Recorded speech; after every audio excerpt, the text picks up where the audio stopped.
Olá, como você está? Hoje voltamos com as atividades da nossa disciplina de Anatomia e Fisiologia, com um novo conteúdo, o sistema circulatório. Nós abordamos na última aula o conteúdo a respeito do tecido sanguíneo. Vimos as características do tecido sanguíneo, como ele é importante para a manutenção da nossa fisiologia. Hoje nós vamos abordar o sistema circulatório. Como é que ele está organizado, como é que ele transporta esse sistema sanguíneo, esse tecido sanguíneo por um sistema muito bem organizado de veias, artérias e capilares. Tudo bem?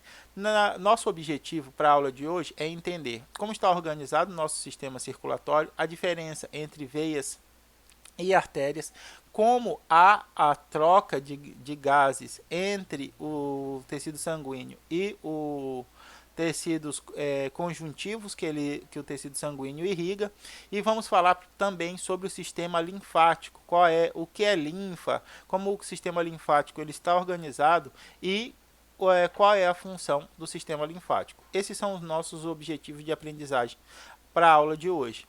Na aula passada, nós falamos sobre o surgimento do sistema circulatório de uma maneira aberta nos insetos, né? Então, esse tipo de sistema circulatório lançava a hemolinfa em cavidades chamadas de hemocélices. Essas hemocélices elas difundiam os nutrientes e os gases e retornavam para os capilares, para as veias, para os ductos, através de difusão desse líquido. A partir desse sistema simples, surgiram os sistemas fechados. Os sistemas fechados mais simples, como a gente viu na minhoca, que utilizam o coração, vários segmentos com corações e fazem com que haja a circulação dessa linfa pelo sistema circulatório, fazendo troca de gases nos capilares.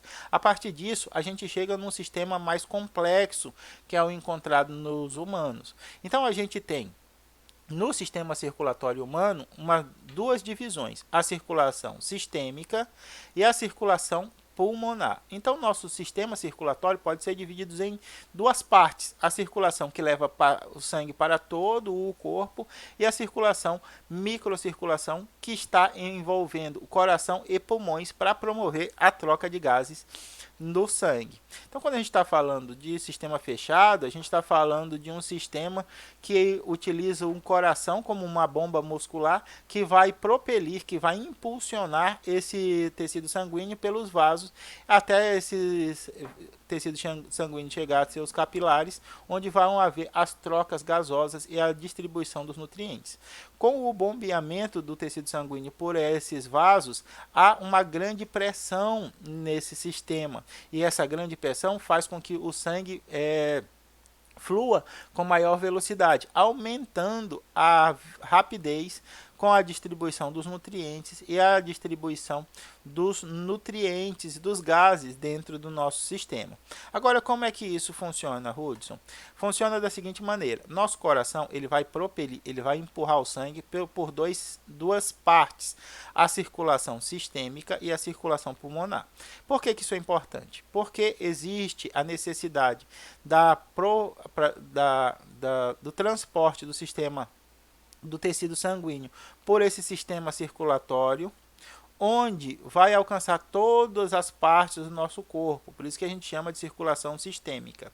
Existe outro grupo de circulação, que é essa circulação menor, que está envolvendo o coração, as veias e as artérias, que levam esse tecido sanguíneo até os pulmões, onde vai haver a troca de gases, onde o oxigênio vai ser adquirido e o gás carbônico vai ser eliminado, não é isso? Então a gente pode dividir esses dois grupos. Aqui a gente tem a veia aorta, é a principal veia que leva o sangue arterial. E aqui a gente tem a artéria cava, que é o principal vaso que traz o sangue venoso das extremidades. Então aqui a gente tem essa circulação sistêmica e a circulação pulmonar. Agora, como é que isso acontece, Ruth? Acontece da seguinte maneira: nosso coração, a gente já trabalhou um pouco com o coração quando falamos sobre sistema muscular, quando estávamos falando de tecido estriado cardíaco.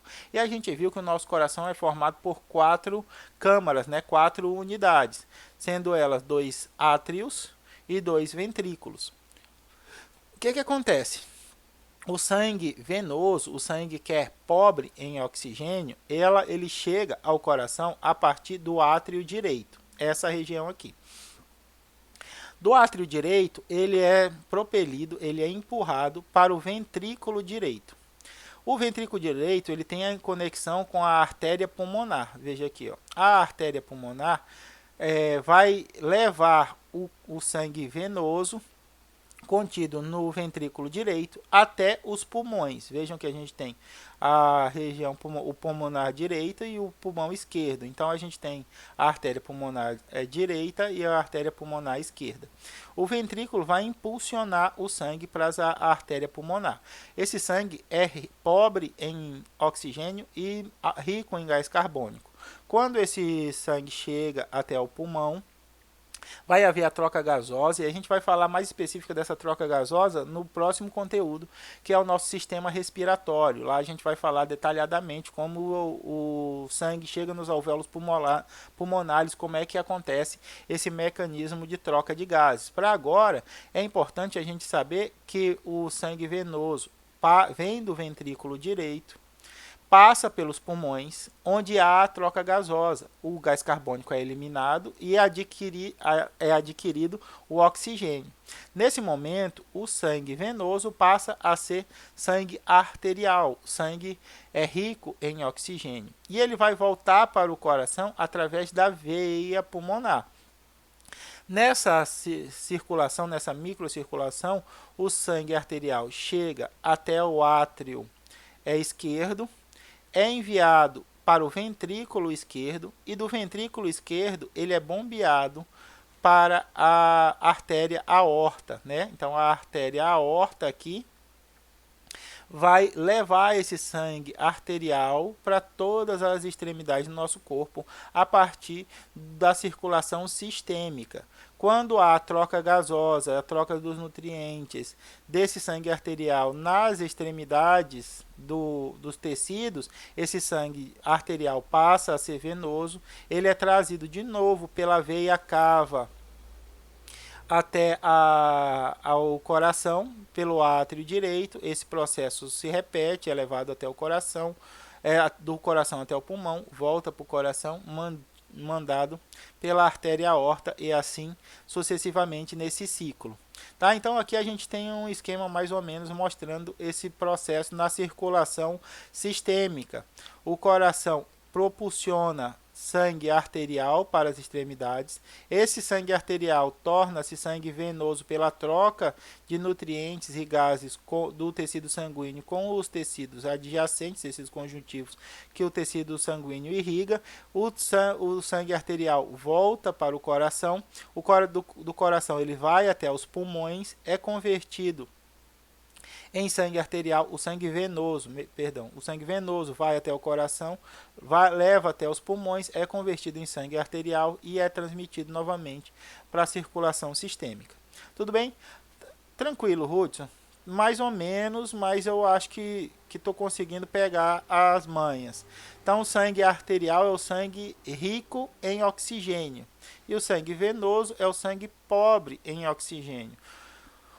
A nossa circulação sistêmica é responsável por bombear o tecido sanguíneo para todo o nosso corpo, enquanto que a circulação pulmonar é responsável por bombear o nosso tecido sanguíneo do coração até os pulmões e dos pulmões de volta para o coração. Exatamente isso. Agora, quais são esses veículos, esses vasos que vocês chamam? Eles são todos iguais? Eles têm diferenças? Como é que acontece isso dentro do sistema circulatório? Essas são excelentes perguntas que a gente vai responder agora. Os vasos, eles podem ser divididos em artérias, que são os vasos que transportam o sangue arterial, o sangue rico em oxigênio, e as veias, que são responsáveis pelo transporte do sangue venoso, o sangue pobre em oxigênio. Agora entendi, Hudson. Então, toda vez que eu ver uma veia, ela está levando sangue venoso, pobre em oxigênio. E toda vez que a gente vê uma artéria, ela está levando sangue arterial, rico em oxigênio. Calma, 99% das vezes esse raciocínio está certo, mas a gente vai ver sempre que tem aquele 1% que é safadão, aquele 1% que é exceção. E a gente vai falar dessas exceções. O que a gente precisa falar agora? A gente precisa falar das artérias. As artérias são esses vasos sanguíneos que recebem o sangue vindo do coração. O coração transfere a sangue para esses vasos. Por isso, ele precisa ter uma parede mais espessa. Não estou entendendo, Hudson. Por que as artérias precisam ter paredes mais espessas? Imagina só que existe uma bomba.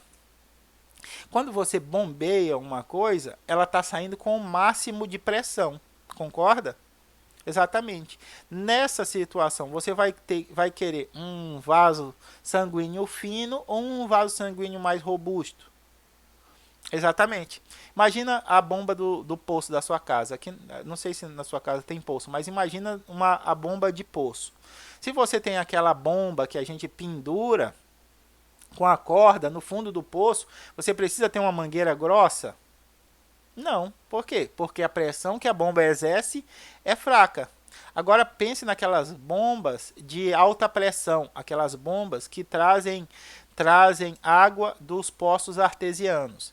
Imagina você colocar uma mangueira dessa normal numa bomba dessa de alta pressão, que tem que propelir a água, tem que impulsionar a água 30, 40 metros para cima. Você acha que essa mangueira vai ser suficiente para suportar a pressão dessa água?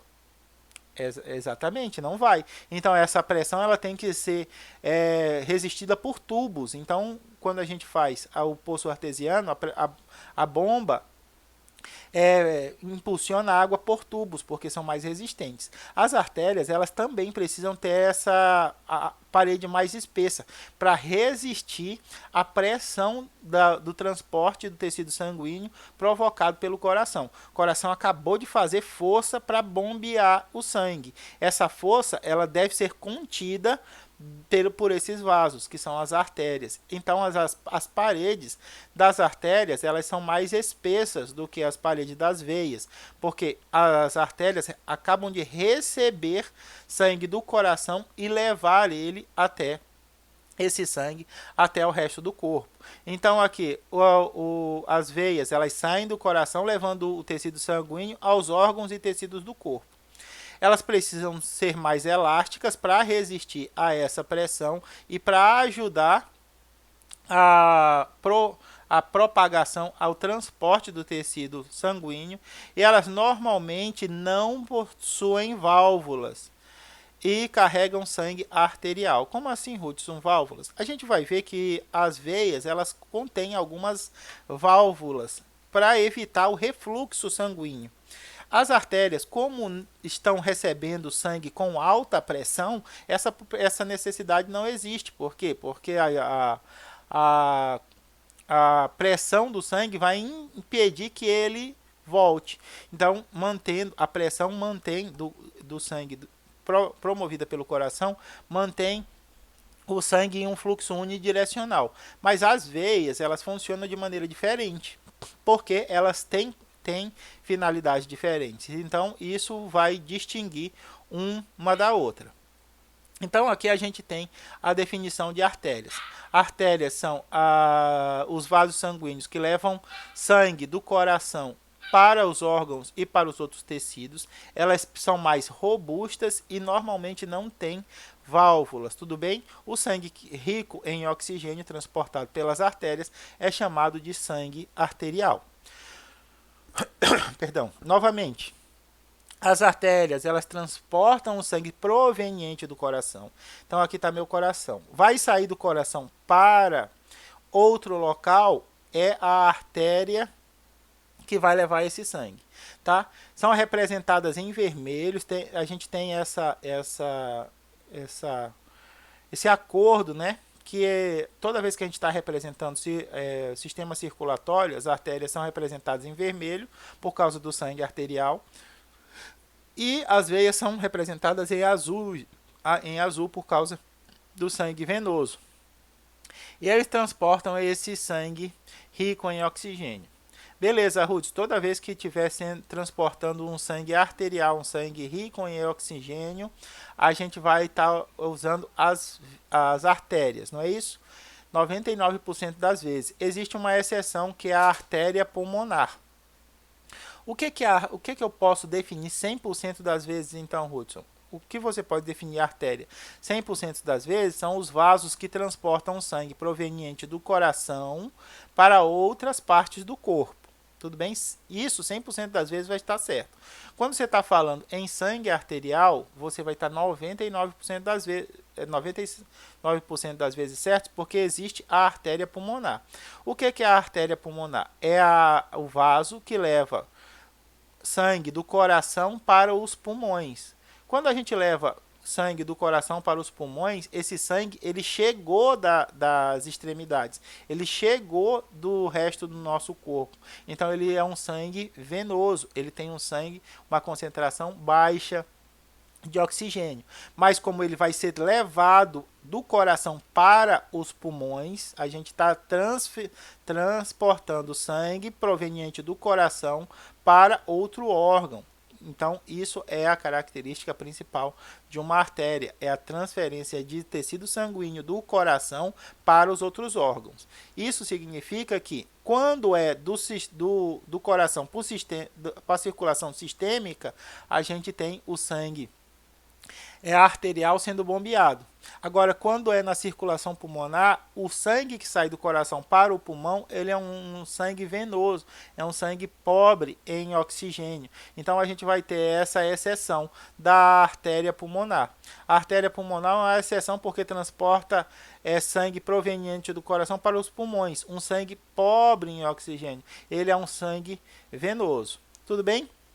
Outra característica bastante importante das artérias é a capacidade de contração dessas artérias, dada pelo músculo liso, que vai permitir a colaboração dessa pulsação dada pelo coração, pelo esse bombeamento dado pelo coração.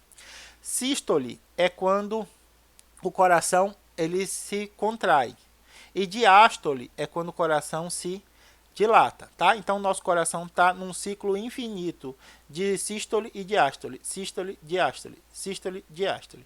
Esse ciclo é que vai fazer, é que vai propelir, vai empurrar o sangue pelo nosso sistema cardíaco. Agora imagina o seguinte, quando há a sístole, aumenta a pressão do sangue, concorda? Nesse caso, quando há a sístole, aumento da pressão sanguínea, o que acontece com as artérias? As artérias se relaxam. Por quê? Porque ela tem que se dilatar também junto com o aumento da pressão. Quando há a diástole, que é o relaxamento do músculo, o que acontece com a pressão sanguínea? A pressão sanguínea ela deveria cair. Por que ela não cai? Ela não cai porque ocorre a contração da artéria. E a artéria se contrai, mantendo o fluxo sanguíneo. Entendeu? Não. Imagina só o seguinte. Você enche uma bexiga. Quando você assopra, tudo bem? É a sístole. Você está contraindo os seus pulmões e empurrando ar na bexiga. Beleza? Então, o que acontece? A bexiga faz o quê? Dilata.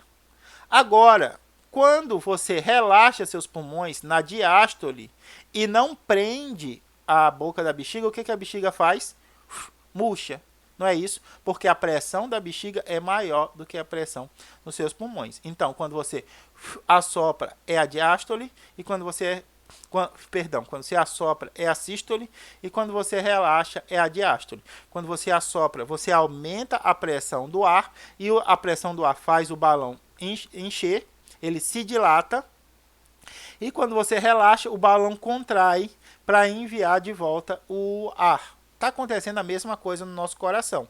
O coração faz a sístole, aumenta a pressão sanguínea. O que acontece com a veia?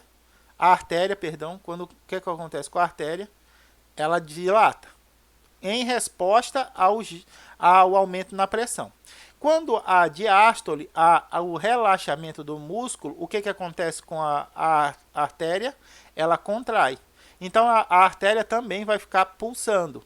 Ela vai relaxar durante a sístole, a contração do músculo. A contração do músculo lança um jato de sangue, um fluxo de sangue com alta pressão. Em resposta a essa alta pressão, a artéria dilata. Quando há diástole, há o relaxamento do músculo, e para evitar a diminuição da pressão da corrente sanguínea, o que a artéria faz? Ela contrai. Quando ela contrai, ela emite, continua propagando a corrente sanguínea. Então a nossa corrente sanguínea ela vai permanecer com a pressão constante pela relação entre sístole e diástole do coração e a contração e relaxamento das artérias, tá? Ia falar dos vasos sanguíneos, das artérias, tá? Porque as veias não fazem isso. Beleza, Ruth, então agora eu tô mais ou menos ligado. As artérias transportam sangue do coração para os outros tecidos. 99% das vezes esse sangue é rico em oxigênio, é um sangue arterial, mas existe a artéria pulmonar que leva sangue venoso do coração para os pulmões na circulação pulmonar. Exatamente. Por ela receber a pressão do sangue vindo do coração, ela precisa ser mais robusta, ela tem um calibre maior, porque a pressão do sangue é muito alta, e se ela fosse muito fininha, ela poderia romper com a pressão do sangue. Perfeito. E ela também contribui para a manutenção da nossa pressão sanguínea, né? Por causa da contração e relaxamento do coração.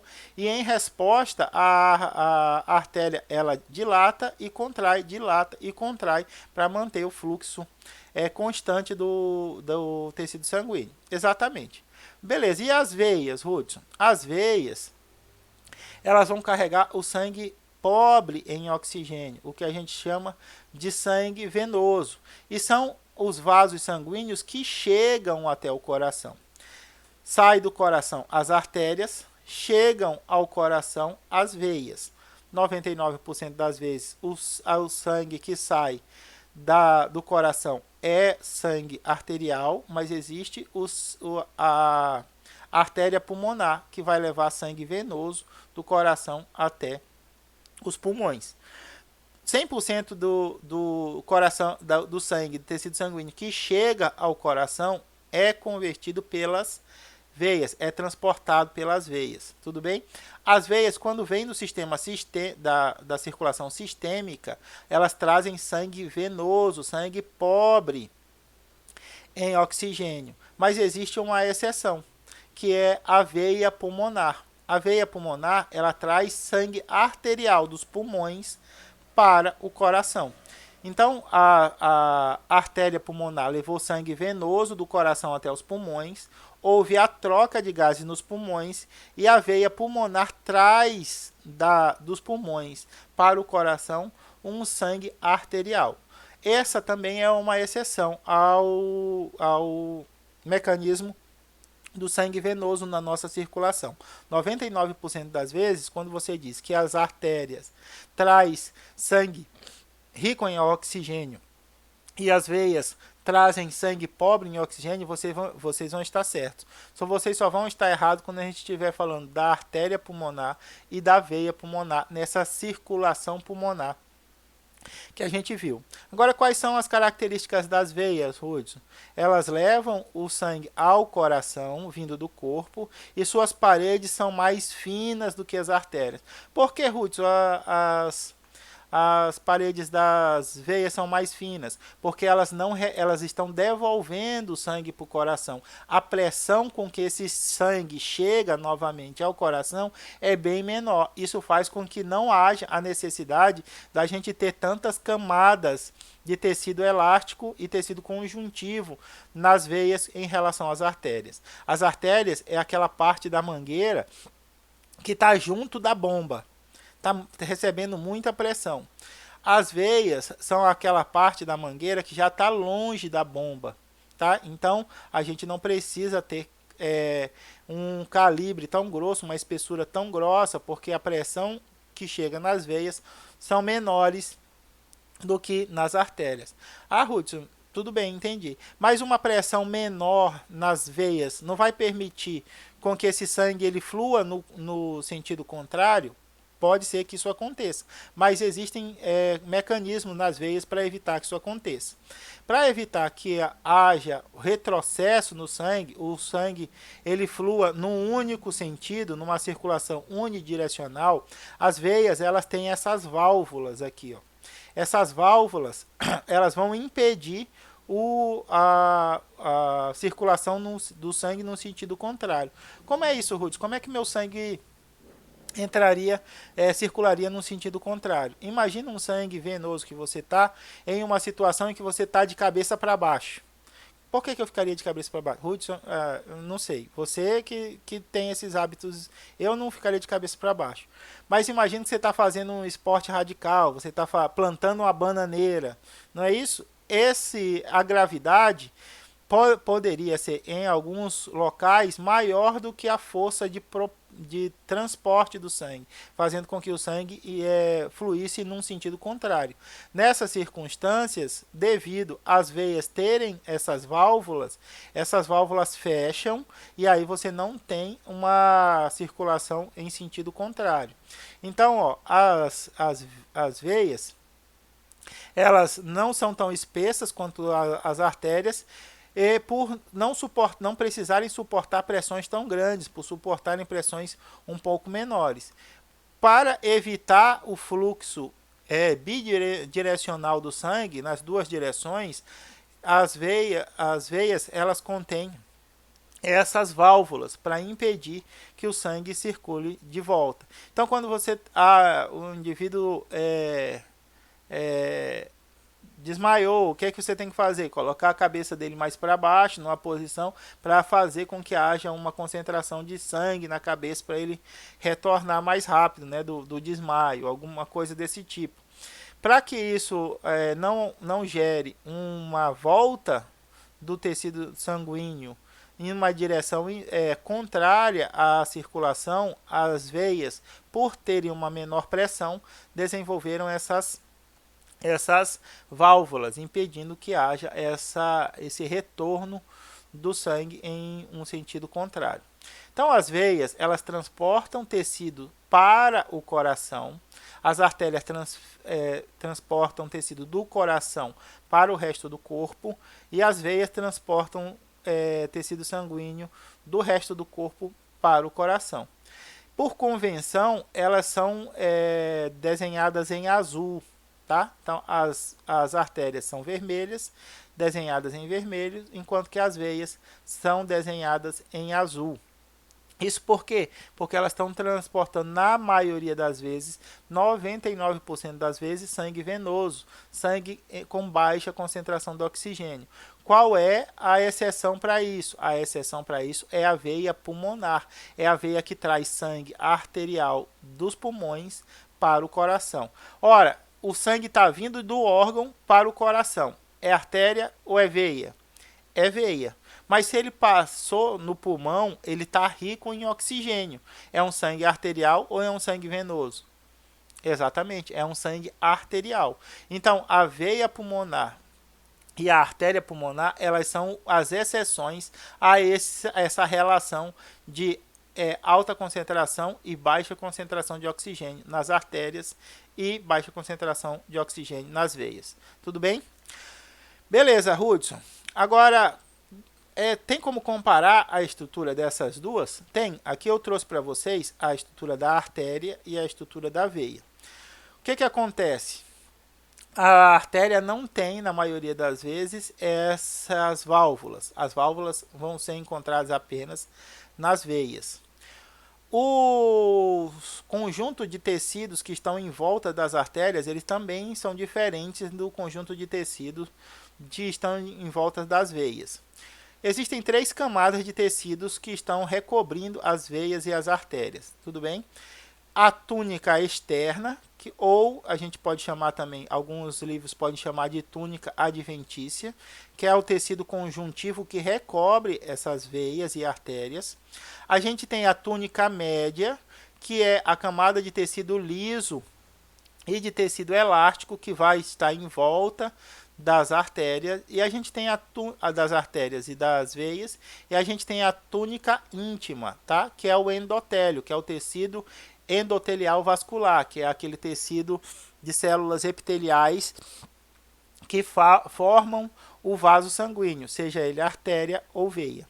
O que acontece? Na túnica externa, nas artérias, essa túnica ela é mais delgada. Ora, Hudson, mas a estrutura toda não tinha que ser da artéria, não é mais robusta do que da veia? Sim, mas essa túnica externa ela não tem capacidade de contração. Por isso ela tem que ser mais fina nas artérias, porque a artéria tem essa capacidade de reagir à sístole e à diástole de acordo, dilatando e contraindo-se. Então, o tecido conjuntivo que não tem capacidade de contração deve ser mais fino para não atrapalhar essa contração.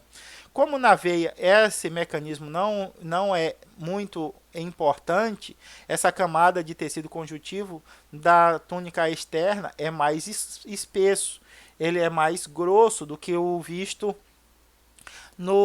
nas artérias.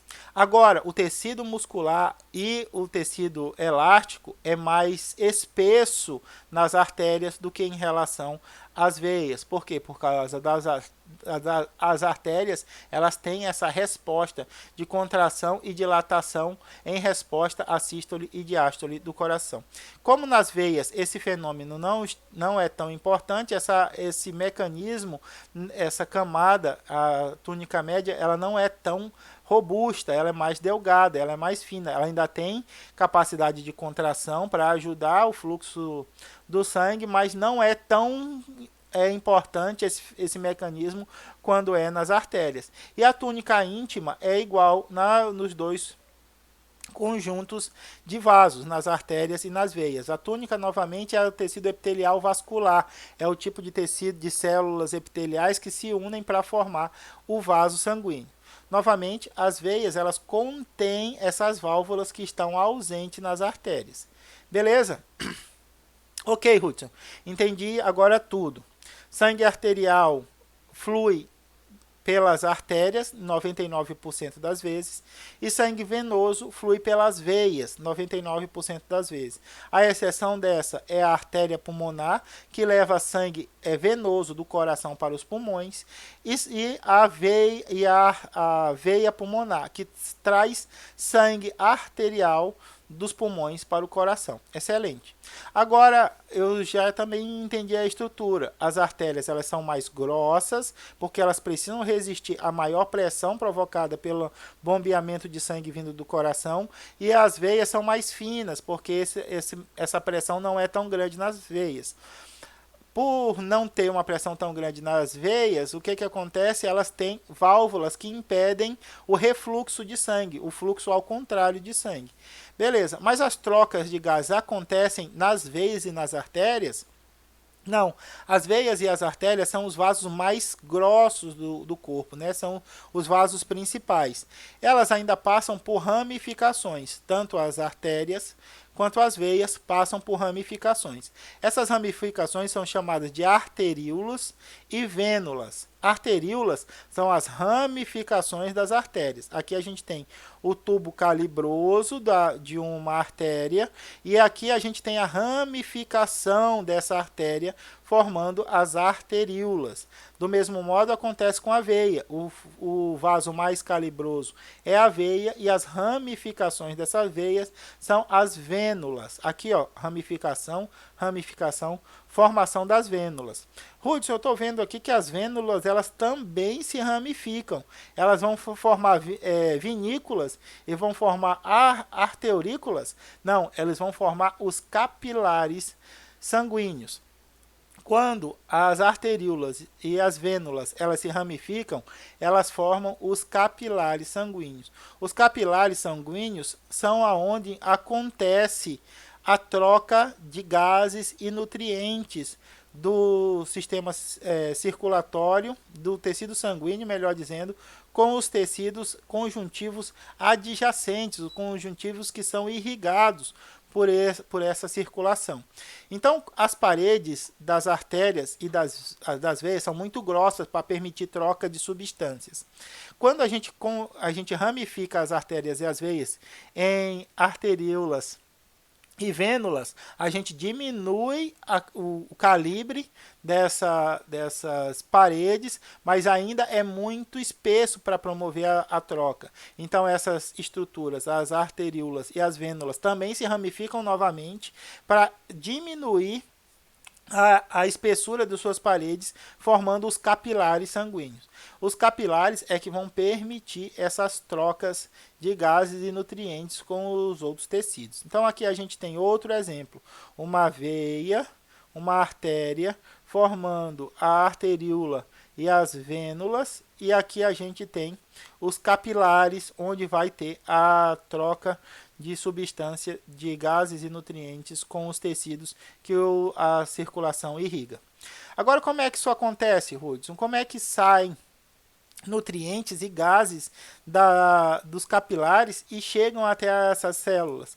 Isso acontece porque as camadas que recobrem o tecido epitelial são camadas finas, formadas por camadas celulares únicas, o que vai permitir a difusão de gases do tecido sanguíneo para o tecido conjuntivo e de nutrientes, proteínas e outros elementos que estão contidos no plasma para o tecido sanguíneo. Então essas substâncias, elas permanecem nessas regiões tissulares, nessas regiões dentro do tecido, né? Qual tecido? O tecido conjuntivo, que está em volta desse tecido sanguíneo, que é banhado por esse tecido sanguíneo, que é levado até lá pelo sistema circulatório. O que sobrar dessas substâncias é recolhida pelo sistema linfático, tá? E aí a gente vai ver a importância do sistema linfático como um mecanismo acessório ao sistema circulatório. Então, ok, Rui, isso de modo geral, então, acho que já consegui pegar. A gente tem artérias levando sangue do coração para o resto do corpo e veias trazendo sangue do resto do corpo para o coração. As artérias, elas são mais grossas porque elas são submetidas a maior pressão, porque o sangue vem direto do coração e tem uma capacidade de contração maior em resposta à sístole e à diástole do coração. As veias, como não são submetidas a tanta pressão, elas têm essas válvulas que impedem o refluxo sanguíneo. Mas tanto artérias quanto veias são muito grossas para permitir a passagem, a difusão de nutrientes e gases do tecido sanguíneo para o tecido conjuntivo que está em volta dos nossos vasos sanguíneos. Por isso, elas precisam se ramificar. Quando há ramificação, a gente denomina essas ramificações de arteríola e vênula, né? Quando a vênula é a ramificação da veia e a arteríola é a ramificação da artéria.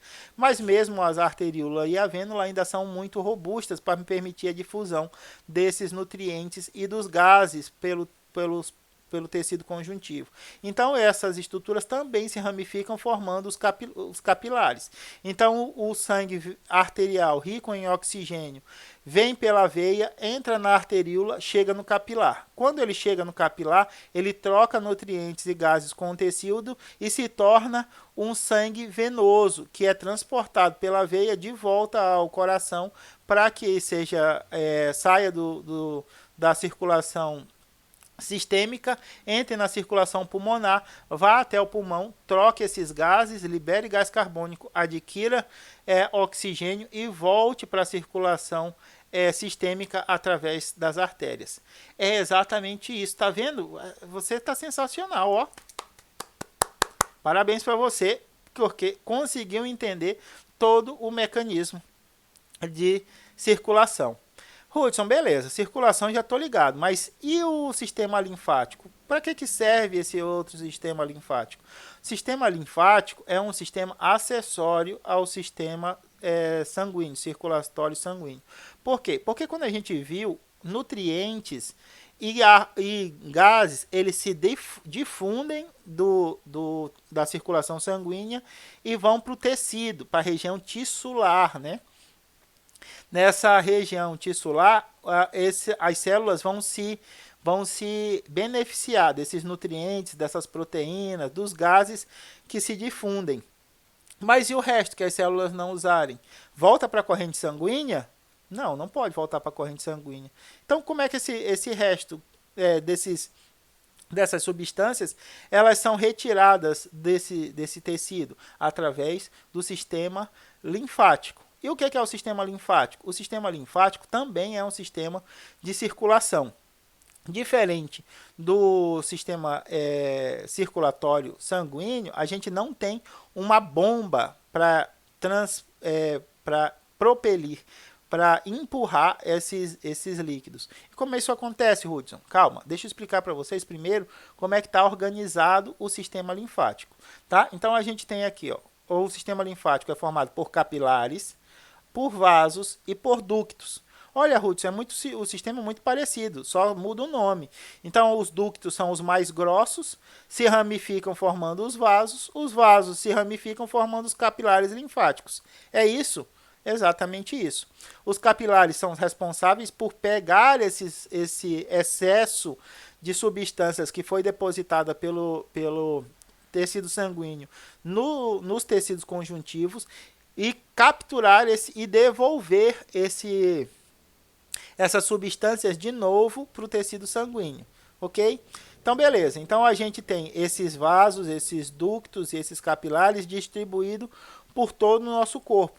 Mas qual é a função deles, Hudson? A função deles é recolher, é capturar esse líquido tissular, que esse líquido que está contido nos nossos tecidos,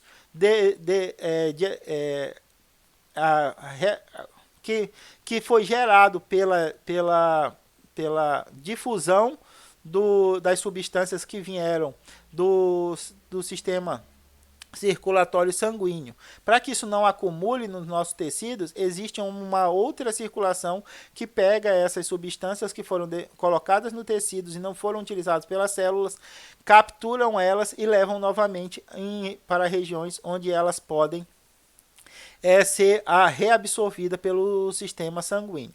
Ok? Então aqui a gente tem os vasos linfáticos. Os ductos linfáticos são estruturas mais grossas que estão em outra região. Deixa eu mostrar outra figura. Então aqui a gente tem o ducto linfático direito, esse ducto aqui, é a região mais calibrosa, né? Não posso chamar de vaso, é a estrutura mais ampla do sistema linfático. Aqui a gente tem o ducto torácico, também outra região grossa do sistema linfático, que vão receber a linfa, essa substância, dos vasos linfáticos que vêm das nossas extremidades. Olha, nosso corpo todo contém esses vasos linfáticos. Nas suas extremidades, os vasos linfáticos se ramificam, formando os capilares linfáticos, que vão absorver essa linfa, esse líquido, e vão levar de volta para os ductos. Os ductos, eles têm conexões, aqui está vendo em azul, com artérias e veias, e vão distribuir essa linfa novamente no tecido sanguíneo, compondo novamente o nosso sangue. Beleza, Hudson. O tecido linfático é um sistema circulatório acessório que não tem uma bomba, que tu ainda vai explicar como é que propele, porque no sistema circulatório eu tô ligado porque que o sangue é empurrado, porque existe uma bomba empurrando. No sistema linfático ainda não vi como é que esse fluido desse líquido acontece, o transporte desse líquido acontece porque não tem bomba nenhuma. Mas ele, de alguma maneira, é muito parecido com o sistema circulatório, porque ele é formado por ductos, que são estruturas grossas que recebem a linfa vinda dos vasos linfáticos. Os vasos linfáticos recebem a linfa vindo dos capilares, que são as extremidades mais delgadas, as estruturas mais finas. Beleza? Eu acho que é isso, Ruth. É isso. Mas eu tenho uma dúvida. O que é linfa? Linfa é um tecido líquido. Um tecido não. Ele é uma substância líquida muito parecida com o plasma sanguíneo, tá? Com a exceção de uma coisa. A linfa não contém células vermelhas. O plasma é aquela parte do sangue que é formado por água, proteínas, sais, não é isso? Íons. Exatamente. Esse plasma, essa parte do sangue é que extravasa pelos capilares sanguíneos e chega até a região tissular, que banha o tecido conjuntivo em volta. Então as células recolhem o que ela precisa do plasma, as proteínas, os sais, a glicose, o oxigênio, e para que isso não acumule no nosso tecido, há o transporte de volta desse plasma utilizando os vasos linfáticos. Então o que é a linfa? A linfa é esse líquido claro que é rico em linfócitos, é rico em anticorpos, que são proteínas também, resulta de parte do plasma sanguíneo, né? Não contendo as células vermelhas. Em alguns locais, essas substâncias chegam aos tecidos por difusão das paredes dos capilares sanguíneos. E para que isso não se acumule, há a retirada do excesso desse líquido pelo sistema linfático. Então, o que é a linfa? A linfa é um líquido que contém sais, que contém proteínas, que contém anticorpos, que contém células, que pode estar presente nos tecidos sanguíneos, nos tecidos banhados pelo tecido sanguíneo, pelo sistema circulatório. Para que não haja um acúmulo dessa substância da linfa, a gente tem a separação, a recuperação desse líquido através do sistema linfático. Ora, Hudson, mas por que você chama de linfa e não de plasma sanguíneo? Porque existem umas características diferentes. Lembra que o plasma sanguíneo ele tem célula, é rico em íons, ele é rico em proteínas, ele é rico em uma série de outras substâncias, mas não tem células. Lembra que o nosso sangue é composto pelo plasma e pelos elementos celulares. O plasma não tem célula, a linfa tem célula. A linfa tem uma concentração menor de proteína em relação ao plasma. Por que isso, Ruth? Porque as células já usaram essas proteínas. Os sais também, as concentrações são diferentes. Então, se a gente comparar quimicamente os dois fluidos corporais, o plasma sanguíneo e a linfa, a gente vai ver que eles são diferentes. Por isso que a gente não chama essa substância encontrada nos tecidos de plasma, por causa da constituição dos elementos químicos desses indivíduos. Agora, como é que isso acontece, Ruth? Dessa maneira aqui. O vaso sanguíneo, os capilares sanguíneos permitem, por difusão, a passagem de proteínas, sais e oxigênio e gases da corrente sanguínea para o tecido. As células vão ser banhadas por esse líquido, esse fluido intersticial aqui, ó. Esse líquido que fica nos espaços entre as células, vão se nutrir a partir disso e vão gerar o que a gente chama de linfa. Esses excessos dessas linfas, elas não podem voltar para os capilares sanguíneos. O que é mais fácil é elas, por difusão, entrarem em um segundo sistema circulatório, que é dado pelo sistema linfático. Aqui a gente tem os capilares linfáticos. Ruth, eu entendi que as substâncias, assim, proteína, glicose, esses gases e os íons, eles passam por difusão. Agora a célula, aqui ó, tem uma célula saindo do tecido sanguíneo, indo para o tecido conjuntivo. Como é que isso acontece? Acontece por um processo que a gente chama de diapedese. As células do nosso sistema imunológico, os glóbulos brancos do nosso tecido sanguíneo, os neutrófilos, macrófagos, monócitos, eosinófilos, elas saem da corrente sanguínea, eles usam a corrente sanguínea para percorrer todo o corpo procurando locais de infecção. Quando eles acham esses locais de infecção, eles saem da corrente sanguínea por um processo que a gente chama de diapedese, a saída de células do tecido sanguíneo para o tecido conjuntivo adjacente. e fazem o seu trabalho na imunidade lá. Eliminam as células mortas, eliminam micro-organismos invasores, eliminam toxinas. Mas depois que elas fizeram esse processo, elas precisam voltar para a corrente sanguínea. Como é que isso acontece? A célula volta pelo capilar sanguíneo? Não, ela volta pelo capilar linfático. Esse capilar linfático vai transportar a linfa e essas células do sistema imunológico, os glóbulos brancos, até um local chamado de linfonodo. No linfonodo, essas células podem voltar à corrente sanguínea e novamente entrar na circulação. Beleza, Hudson, mas como é que isso acontece? Acontece da seguinte maneira. Os capilares linfáticos, eles são esses tubos aqui, ó, fechados. Eles não têm essas extremidades, mas eles têm estruturas especializadas que parecem válvulas, que abrem para a saída do líquido intersticial, da linfa, do tecido e entrada nos capilares. E aí, quando o líquido quer sair dos capilares de volta para o tecido, essa válvula se fecha e esse líquido é impedido de voltar para os tecidos. Então, a gente está o tempo todo captando o líquido dessas regiões aqui intersticiais, essas regiões de dentro do tecido, a partir dos capilares linfáticos. Aqui a gente tem eles em verde. Conforme esses capilares linfáticos vão adquirindo linfa, essa linfa que ele vai adquirindo vai empurrando essas linfas que já estavam para estruturas mais calibrosas, mais grossas, que são os vasos linfáticos. Os vasos linfáticos levam a linfa até o ducto linfático. O ducto linfático aproveita a linfa junto com o tecido sanguíneo para produzir novamente plasma. Tudo bem? Ok, Hudson, mas como é que isso aqui é transportado? Porque não tem coração para bombear. Até agora eu não entendi como é que essa linfa é transportada.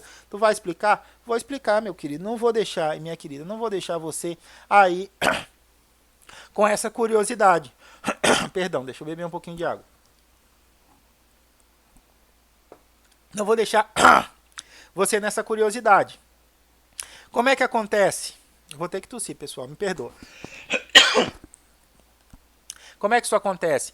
Pelo estímulo de 3 mecanismos diferentes. Primeiro mecanismo, a difusão do líquido da linfa da região tissular para dentro dos capilares. Beleza, Ruth, aí até aí entendi. Outro ponto, a capacidade de contração do próprio capilar, do próprio vaso e do próprio ducto linfático. Então, começa o transporte da linfa pela difusão do líquido intersticial para dentro do capilar, através das extremidades fechadas dos capilares linfáticos, perdão. Depois, esse capilar linfático tem capacidade de contração, que faz o acúmulo desses capilares linfáticos, o acúmulo dessa linfa dentro dos capilares linfáticos até alcançar os vasos linfáticos. E o terceiro mecanismo, que é a movimentação do músculo estriado esquelético.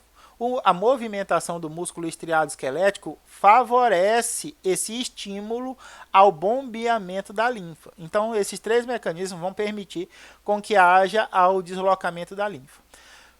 Espera aí, deixa eu ver se eu entendi. Primeiro passo é a difusão do líquido intersticial para dentro do capilar linfático. Aí o capilar linfático ele contrai, bombeando a linfa em direção aos vasos. E a contração dos músculos esqueléticos, estriado esquelético, favorece essa circulação. Exatamente isso. Hudson, mas é muito baixa a pressão, Hudson. Como é que não volta? Essa linfa não volta, porque nas veias, quando a gente diminui a pressão, a gente tem as válvulas, né, que se fecham, impedindo o retorno desse líquido do sangue venoso. Na linfa, como é que isso acontece? Por que a linfa não volta? Porque os capilares, vasos e ductos também têm as válvulas. Então, esses elementos eles servem como compartimentos, eles são compartimentalizados. Eu transporto do capilar até a linfa, do capilar até o vaso linfático. O vaso linfático tem a válvula, que impede a linfa voltar para o capilar. Do vaso, ele vai até o ducto e o ducto também tem as válvulas. Então, é cheio de válvula o meu sistema linfático para impedir o retorno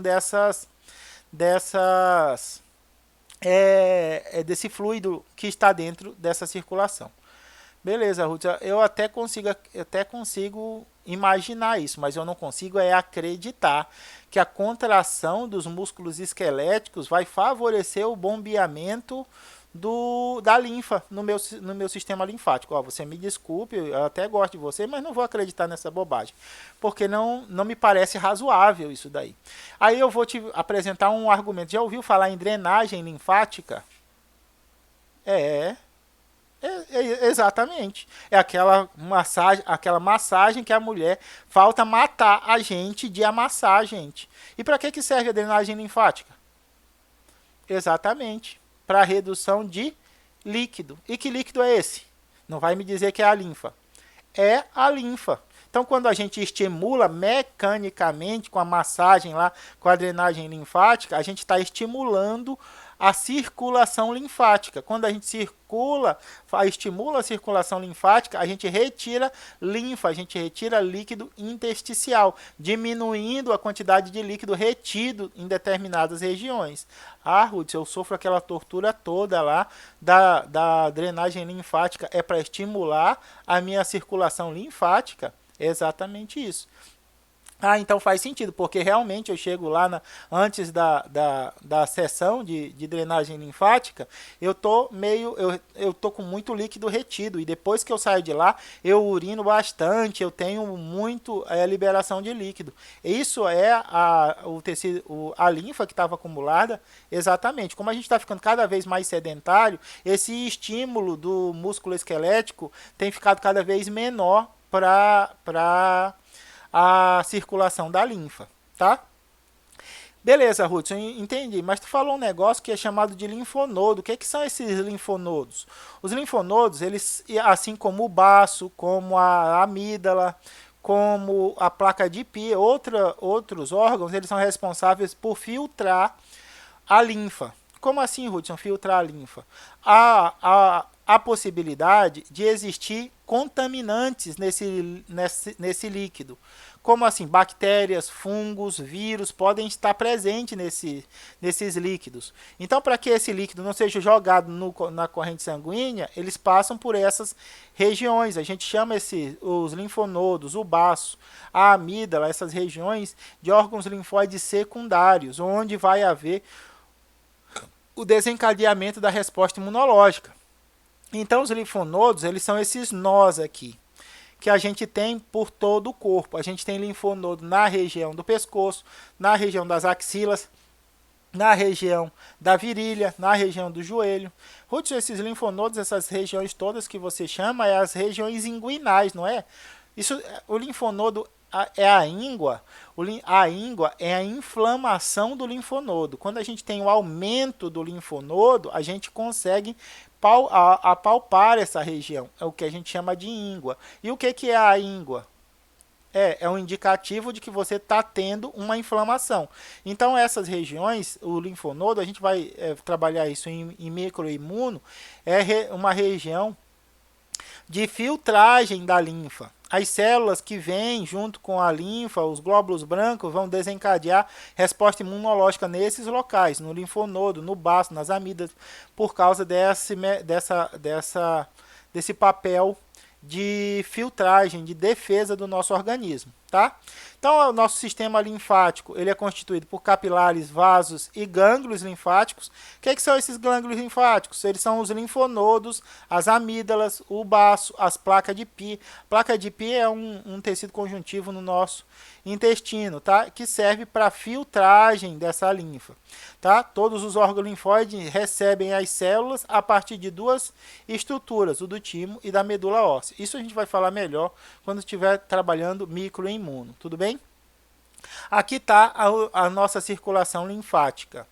Nossos vasos linfáticos, nossos ductos linfáticos e os capilares linfáticos. Aqui a gente tem o linfonodo, aqui a gente tem os capilares linfáticos que absorvem a linfa, o tecido tissular, né, o líquido tissular, transportam para os vasos para os ductos, e os ductos entram em contato com as artérias e as veias, depositando esse líquido novamente na corrente sanguínea. Hudson, é possível a gente ter acúmulo de líquido no corpo? Sim, esse fenômeno é chamado de linfedema, que é o edema causado pela obstrução dos vasos linfáticos. Então, já viajou de avião? Já viajou de ônibus? Passou muito tempo sentado? Viu que o seu pé inchou? Deu uma inchada? Por quê? Por causa dessa obstrução, esse bloqueio dos vasos linfáticos, que leva a esse aumento no volume, né? Porque você tem um aumento no volume dos tecidos. Então aqui a gente tem o tecido conjuntivo que está em volta, e aqui a gente tem um fluxo interrompido dessa captura da linfa aqui, fazendo com que o tecido aumente de volume. Esse aumento de volume leva a esse inchaço, que a gente chama de linfedema. Ah, ok, Hudson, linfedema. Mas todo inchaço é devido a obstrução natural desses vasos linfáticos pela falta de movimentação? Não, existem doenças relacionadas a esses processos. Por exemplo, a gente tem a filariose linfática, o que a gente chama comumente de elefantíase, né? A elefantíase é um edema causado por um parasita, pela filária, um verme. Então, o que acontece? O verme ele se desenvolve dentro dos vasos linfáticos, como a gente está conseguindo ver aqui, e impede a circulação da linfa pela circulação linfática, fazendo com que haja o acúmulo de líquido em uma determinada região. Isso daqui é o que a gente chama de linfedema. Tá vendo aqui, ó? Esses edemas causados pela obstrução da circulação linfática. Quando a gente falou de tecido nervoso, a gente também falou da obstrução da circulação na caixa craniana, que forma a dilatação do crânio, né, na hidrocefalia. No sistema linfático existe um mecanismo parecido. Tá vendo aqui as extremidades que são afetadas? A perna é mais afetada porque a gente não consegue recuperar o tecido linfático, o líquido, perdão, linfático dessa região das extremidades de volta para o corpo, fazendo esse inchaço. E se não é tratado, olha a deformidade que gera esses processos. Meu Deus, meus amores, me perdoem, já passei mais de 10 minutos do nosso tempo. Então, na próxima aula, a gente vai falar especificamente de tipos de circulação fechada e sobre coração, tudo bem? Então, espero que vocês tenham gostado da aula. Obrigado pela atenção, se cuidem das pessoas que vocês amam. Um abraço.